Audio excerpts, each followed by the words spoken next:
Kris Aquino update. Patuloy ang laban para sa kalusugan. Sa gitna ng patuloy na laban ni Kris Aquino sa kanyang kalusugan, isang makabagbag damdaming update sa kaniyang ibinahagi kamakailan sa pamamagitan ni Dindo Embalares.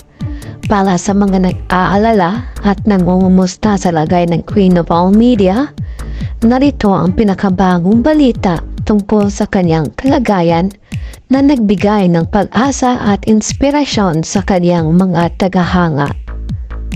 Sa mensaheng ipinadala ni Kris habang nakikipag-chat kay Dindo, ibinahagi niya na madalas siyang antugin at panay ang kanyang tulog. Positibo niya itong tinanggap dahil maaaring senyales ito na bumabawi ng kanyang katawan sa gitna ng gamutan. Isa pang magandang balita, unti-unti na raw umaayos ang kanyang panlasa. Isang senyales na maaaring nagiging epektibo ang kanyang mga therapies. Gayunpaman, hindi pa rin nawawala ang pananakit sa kanyang katawan, na ayon sa kanya ay halos 24/7 niyang nararamdaman. Dahil dito, patuloy siyang nasa mahigpit na pagmamatyag kung saan ang kanyang blood pressure at heartbeat ay regular na minomonitor ng mga doktor. Ang gamutan niya ay tuloy-tuloy at bagamat mahirap ang pinagdadaanan niya, hindi siya nawalan ng pag-asa at lakas ng loob. Sa larawang ipinadala ni Kris, makikita siyang nakahiga sa kama kasama ang kanyang dalawang anak na sina Josh at Bimbi. Napansin ng pagiging simple ng eksena, ngunit dama ang init ng pagmamahal at suporta ng pamilya.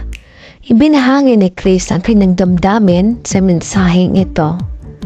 We're together, that's what matters. And I'll do everything for us to be together longer. Hallelujah. Sa gitna ng kanyang laban, hindi maikakaila ang dedikasyon ni Kris para manatiling matatag para sa kanyang mga anak. Sa kanyang pananalita, ramdam ang kanyang pananampalataya at determinasyon na malampasan ang lahat ng pagsubok. Si Kris Aquino ay matagal nang minamahal ng masa. Hindi lamang bilang isang artista at TV host, kundi bilang isang ina, kapatid at inspirasyon. Sa dami ng kanyang pinagdadaanan, maraming Pilipino ang patuloy na nagdarasal pa sa kanyang paggaling.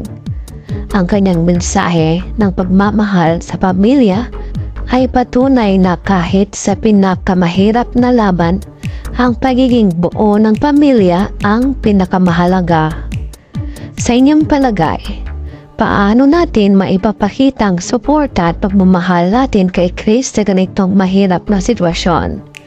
Ano ang mensahe o dasal na nais ninyong iparating sa kanya? I-share ang inyong thoughts sa comment section. Sino ang mas kilig at inspired matapos makita ang ganitong pagmamahal ng isang ina para sa kanyang mga anak?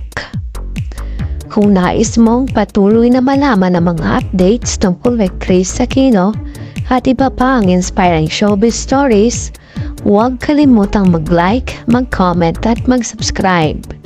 I-share ang video na ito sa mga kaibigan mong fans din ni Kris para sabay-sabay tayong magdasal para sa kanyang pagaling.